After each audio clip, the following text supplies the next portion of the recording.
Alors, pour ceux qui n'ont pas vu ce document, c'est, comme il a dit, sur RAPDQ Service. En fait, c'est un document qui a plusieurs onglets, comme vous voyez en bas. Français, anglais. Vous choisissez ce qui vous convient. Aujourd'hui, on va faire une évaluation d'un condo qui est plus ou moins simple. C'est sûr que la prochaine fois, ça sera la maison. Donc, on fera une maison, une unifamiliale. Les variations, ben, c'est les ajustements, bien évidemment. En termes de condo, c'est vraiment la superficie, le nombre de chambres, l'étage, le stationnement, les salles de bain qui comptent. OK? Pour déterminer le prix, en fait, d'une propriété. Aujourd'hui, on va se concentrer sur une unité qui n'est pas trop loin. Donc, en fait, je vous mets en situation, vous faites la précale, vous avez un client qui veut vendre ou vous avez un client à vous qui vous appelle pour vendre. Donc, la première chose à faire, c'est évidemment prendre l'adresse et trouver les comparables. Dans ce cas-ci, je vais juste y aller assez rapidement avec une carte. Ben, en fait, il vous faut juste 2 comparables. OK? C'est tout. Ah, excuse-moi, 3 comparables. C'est toujours 3 comparables. Donc, les immeubles se trouvent à être au coin ici, donc au coin de Saint-Louis et des Caries. Pour ceux qui connaissent l'endroit, ben, c'est clair. Sinon, ben, ce n'est pas grave, c'est juste 2 bâtisses. Donc, en fait, on va y aller avec les bâtisses qui sont au coin parce que nos comparables vont être évidemment dans ces 2 bâtisses-là qui sont en fait un miroir l'un de l'autre. OK? Construits en même temps par le même développeur, les mêmes spécifications. On va y arriver là. Donc là, je vais prendre les vendus. Ça a été construit en quelle année? Oh, je n'ai pas les détails exacts. Et je vais donc changer le statut. Je vais aller pour 2022-0101 plus. Okay? Donc, tous les vendus depuis le 1er janvier 2022. J'ai ajouté un plus pour éliminer les locations. Donc là, j'en ai juste 4. Je peux y aller avec 4. OK. Donc, j'ai le 108 qui a été vendu 2 fois. J'ai le 211, le 312. Dans mon cas, à moi, parce que le marché a tellement changé en 2022, je vais reculer un petit peu plus loin. Je vais aller en 2021. OK? Vous n'en faites pas, le chiffrier va ajuster les prix en conséquence dans le temps aussi. OK? Donc, 2021. Moi, je sais ce que le condo sujet, en fait, c'est un studio. OK? Donc, je cherche les petits condos pour essayer de comparer avec d'autres petits condos. Donc, vous choisissez vos 3 comparables. Okay? Je vais faire l'exercice avec mes comparables par la suite, mais vous choisissez les 3 que vous pensez sont les meilleurs pour votre condo sujet. OK? Une fois que vous avez choisi les 3, ce qui est important à faire, et ça fonctionne pour n'importe quelle ville, n'importe où au Québec. Okay? Chaque ville a un rôle d'évaluation foncière. Parce que ce que vous avez sur Matrix n'est pas nécessairement la réalité des choses. Et là, ça va vous sortir tous les détails dont vous avez besoin. Okay? Qu'est-ce qu'on cherche ici? Donc, l'année de construction pour ta question, c'est 2009. Okay. L'aire d'étage, très important. Donc, c'est 52,50 mètres carrés. Vous pouvez le convertir en pieds carrés. Je vous conseille de le faire pour des fins de présentation aux clients, parce que la plupart des clients ne comprennent pas le mètre carré. Okay? Nous, on devrait le comprendre, mais on est habitué à travailler en pieds carrés.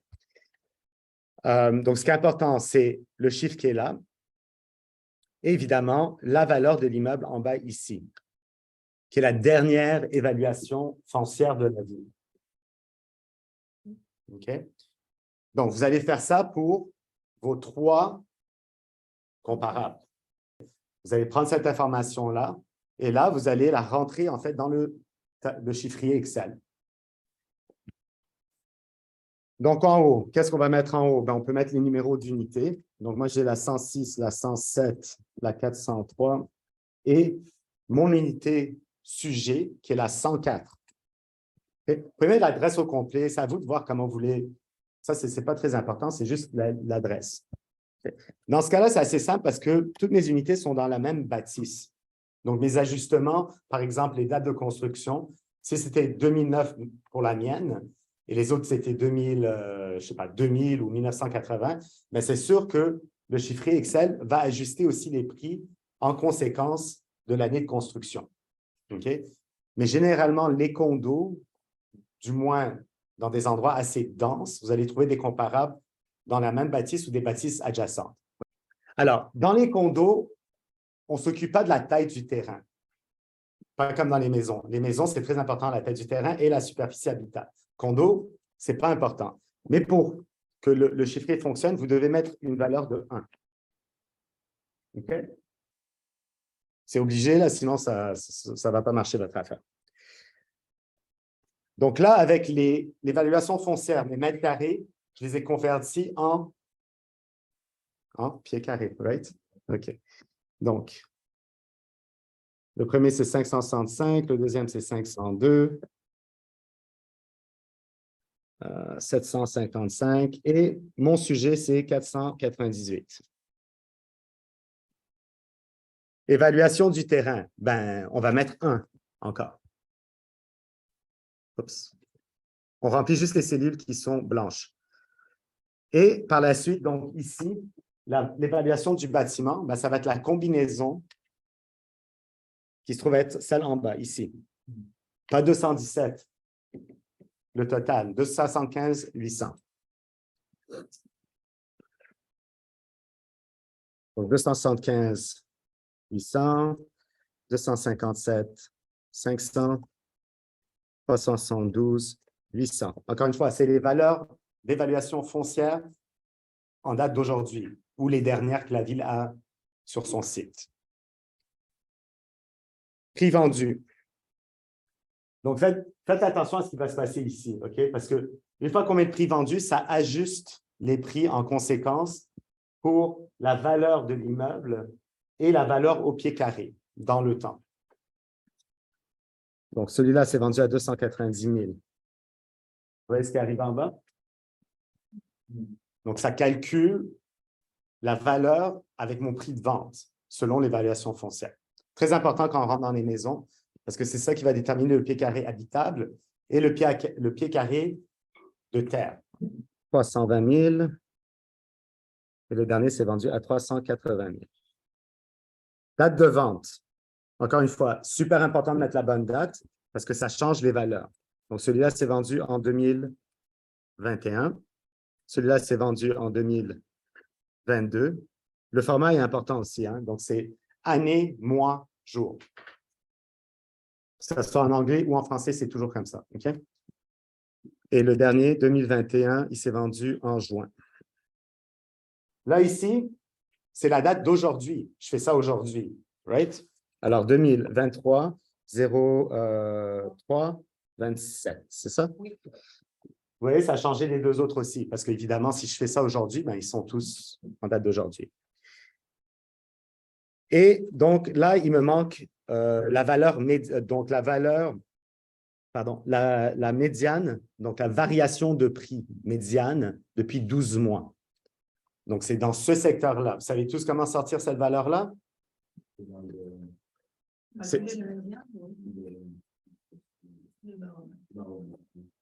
C'est ça. Donc, vous allez dans baromètre.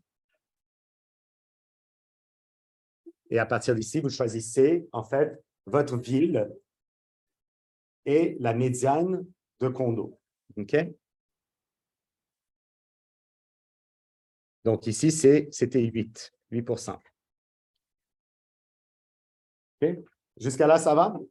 Donc, vous voyez, ça a déjà pré-populé toutes les cellules. Okay? Mais là, je n'ai pas d'ajustement encore.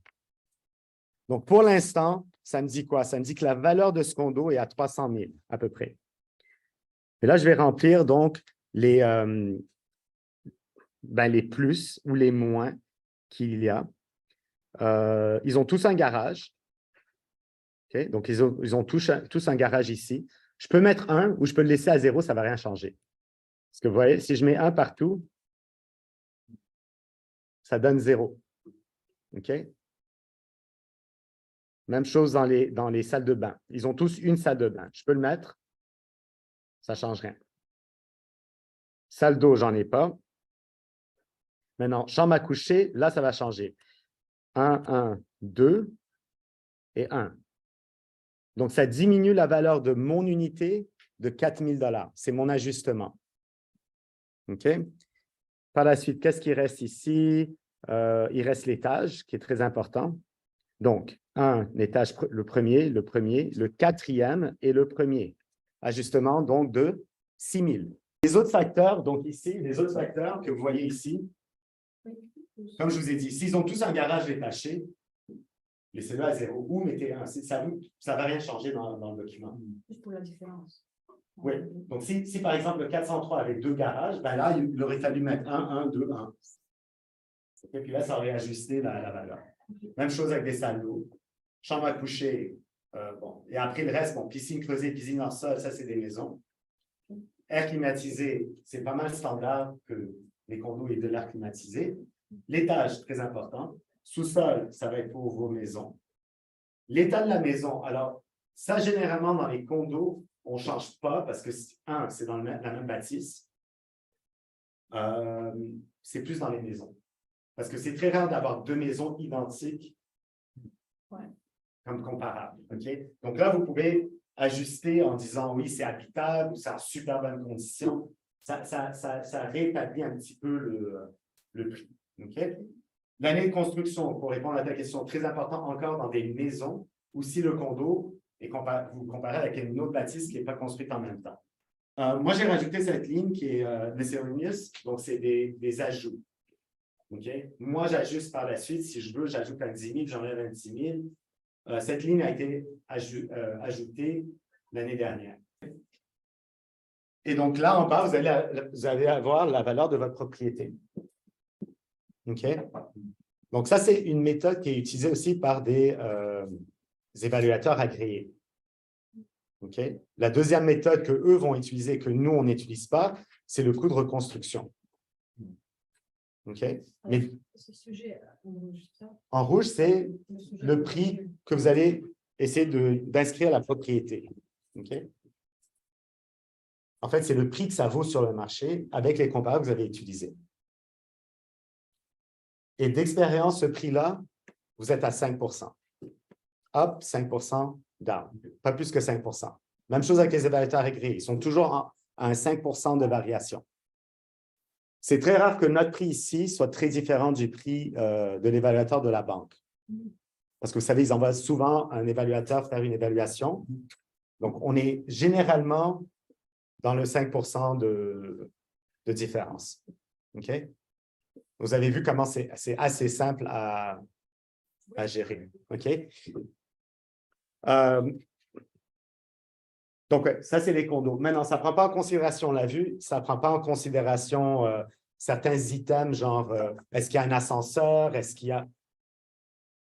On imagine qu'on a pris des comparables équivalentes. OK? Là, c'est sûr que dans certains endroits, comme au centre-ville, par exemple, il y a des immeubles qui ont des choses vraiment, vraiment spécifiques que d'autres immeubles n'auront pas. Il y a un immeuble qui a je sais pas, une piscine olympique. Bien, celui à côté, il a une piscine régulière. Qu'est-ce que ça vaut? Bien, c'est à vous de juger, puis vous pouvez l'ajuster ici. Borne électrique pour les autos versus pas de borne électrique pour les autos. Est-ce que ça a une valeur ajoutée? Okay? Ça, c'est à vous de juger. Là. Il n'y a pas de secret. Okay? Donc, ce document, en fait, il est contrôlé par un chiffrier qui se trouve à être ici. Okay? Ce chiffrier-là, on essaye de l'ajuster dépendant de l'année. Donc, il faudrait ajuster, toi, par exemple, ajuster pour ton secteur. Tu peux parler à un contractant, un GC, il va te dire c'est quoi. Je vais vous montrer d'une maison, sans nécessairement la faire là, devant vous, mais au moins vous allez voir de quoi ça a l'air. Okay, donc, ça, c'était, bon, c'est peut-être pas exactement le même document, c'est un document qui est plus ancien, mais là, vous avez vraiment, ça va vous expliquer plus ou moins comment ça fonctionne avec le terrain. Donc, les adresses en haut, même chose. La taille du terrain. Okay? Là, c'est super important parce que la valeur d'une terre, chaque pied carré a une valeur. Ça se vend au pied carré. Okay? L'immeuble, maintenant, c'est la valeur, l'évaluation foncière du terrain. Okay? C'est en anglais, là, mais ça serait évaluation foncière terrain. Donc là, vous avez les différentes valeurs des terrains. Vous voyez comment ils sont élevés. Et vous avez après la valeur de l'immeuble. Donc, la partie habitable, ça vaut combien? OK? Le prix vendu, la date vendue, la date à laquelle ça a été fait, mais là, c'est faux parce que ce n'est pas aujourd'hui, mais en tout cas, on va laisser ça comme ça. La variation des 12 derniers mois qui était dans ce secteur 16%. Et là, ça ajuste donc les propriétés avec le temps. Ça calcule le ratio terrain versus bâtisse. Et donc, ça nous redonne la valeur du terrain et la valeur de la bâtisse au pied carré, comme vous voyez ici en bas. Et ce qui est important, c'est de comprendre qu'est-ce que vous avez rentré. C'est pour ça qu'on ne peut pas faire les évaluations pour vous. Vous devez faire vos propres évaluations. Okay? Parce que quand vous faites votre présentation, vous devez savoir de quoi vous parlez. C'est notre job. Okay? Ça marche super bien avec les clients, quel que soit leur type de caractère. Okay? Ça fonctionne bien parce que tout le monde veut savoir et avoir une idée rapidement, ça vaut combien, avec un minimum d'informations. Puis je pense qu'ici, il y en a, c'est plus qu'un minimum. Là. Et avec le pre-qual, ben, vous avez déjà une idée combien eux, ils voulaient.